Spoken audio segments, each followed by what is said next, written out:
So, good morning. Just walking down to what I'm going to be doing for the rest of today. You can see that there's a rhubarb in there somewhere. This is where, if you remember from last year, there was a row of tyres. The rhubarb's still in a tyre, but I've since moved the other ones and repurposed them to the little side garden just down there. But there's some good compost under there.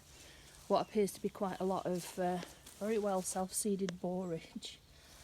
So I'm going to get the strimmer in there, strim most of that down, and then I think rather than move the rhubarb because it's still doing quite well and I should probably cut some, I think here is where I'm going to put those fruit trees that I've got. So we'll have the rhubarb, 2 black currants, and the blueberry can go in there, and then after the summer I'll move the gooseberry. And I have a little fig tree which isn't faring so well where it is, so I might move that to somewhere, either here or somewhere else. I don't want to cram them in because I want to give them room, but this whole bit needs tidying. And then when Operation Chickens is in full swing, we can just fence across from the corner of that wall, probably onto the corner of the barn there, and then the chickens will still have all of this area. And the goats, she says, will go in there. We want to take the tops out of these as well so they're the same height as the rest of the hedge. So we'll get our lovely tree guy back to come and have a play with those. So welcome to where I spend an inordinate amount of time. We need a good old weed in the accidental veg patch. And all of this compost needs to be shifted. The reason it's not been shifted yet is because the bags have perished and I can't move them, so I'm going to have to go at them with the garden fork and just move it and tidy up this whole area and get it all mowed to the edges and make it nice and tidy. The compost bin's getting quite full now, so I want to get some the raised bed frames in the proper veg patch so that I can start transferring compost into those raised beds ready for planting either later this year or next year.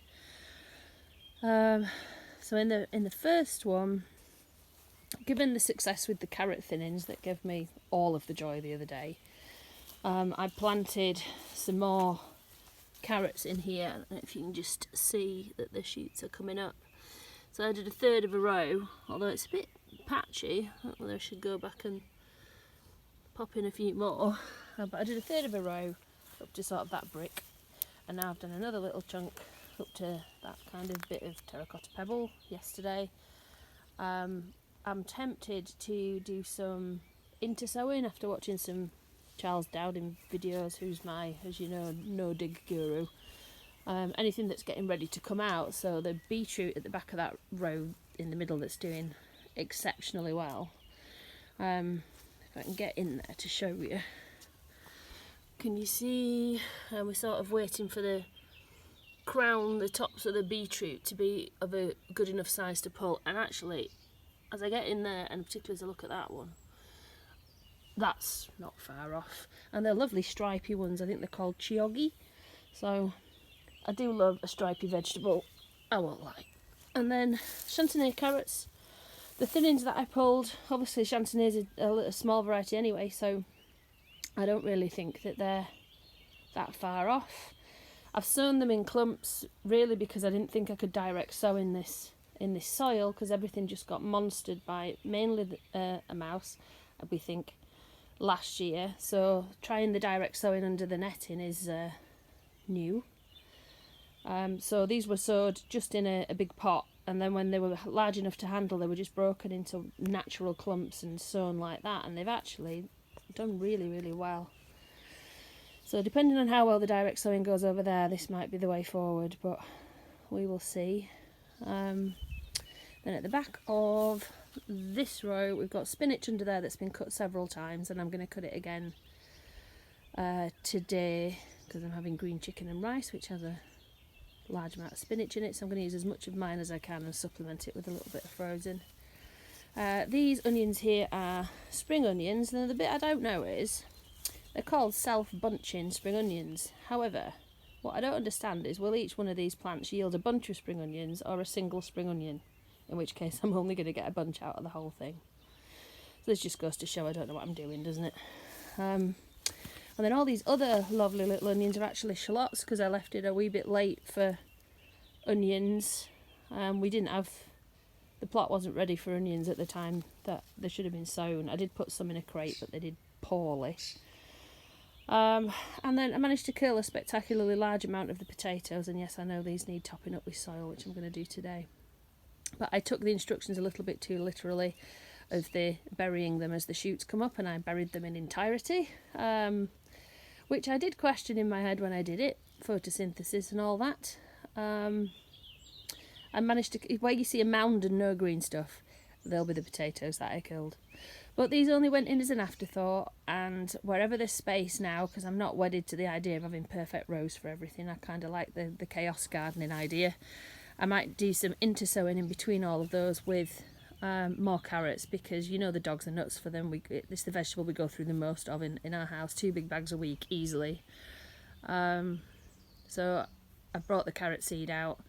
Wherever there is a little bit of space, I think is going to get some more carrots. And I've got a mixture of chantenay and some longer French carrots. But they do say that they need to have the soil worked to a reasonable depth. Well, I don't have that, so it'll be a bit of a guess.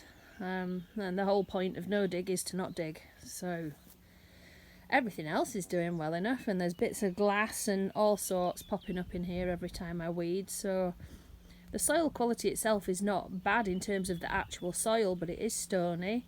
It does get muddy when it's wet. It does get rock hard when it's hot. So it is what it is. I'm going to say hello to my little neighbourinos over the wall. Hey babes. Hello beautifuls. Look at you. Oh, I love having them super close. It's awesome. So this is basically just the site that the old polytunnel was on, but given that it was membraned, we kind of inadvertently prepped it for no dig. And when I moved the polytunnel, it was a nice little space to plant things that wouldn't necessarily do great through membrane. So that's where we're at with there. And then welcome to the, I did some burning yesterday, which is why this is a state. If you leave a pile of branches alone for 10 seconds in this garden, it gets overcome by nettles and that god-awful sticky creeping weed stuff that gets in everything. So there are days when it feels like you're fighting a losing battle. But hey, I got to mow yesterday and it's all pretty. Hey. Oh, also, you see the cherries coming on there, and actually those branches, wow, there's tons. I might actually be able to reach some of those with my picking device, because usually the deer get to them, the ones that are reachable, and then everything else is 30 foot in the air and I can't get at it. So, hey ho. So, membrane as far as the eye can see, because if you've been following for a while, you will know that we are doing no dig. I'm prepping for no dig proper from next year. So anything that's going in here at the moment is being planted through membrane. So it's plants that are a little bit more robust, so there's not really any direct sowing that can go in here for obvious reasons. So I've got all the plants that I mentioned in my post earlier to go in later. So we have 3 green cabbage that were gifted. I seem to do quite well with gifted plants this year. Half a dozen red cabbage, which when I bought them didn't realise that these things can grow to like 1/2 metre in diameter. They're apparently giant red cabbage, so there's a lot of red cabbage going to be consumed in this house. Cauliflowers, which are the things that are doing less well, and if you live in France you'll know that it's not uncommon to pay up to €5 for a collie, and I'm just starting to wonder if that's because they just don't do well here. I mean, the slugs and monstering these, and yet leaving all these little gem lettuce alone. Is it just, I don't know. I mean, the ones at the back of the row are doing the best, and I've got a handful in the polytunnel as a experiment to see if they do okay in there, because they're not being eaten by pests. So who knows? We will see. In between the collies and the little gem lettuce, we've got leeks, and they're all kind of dotted about where there's space.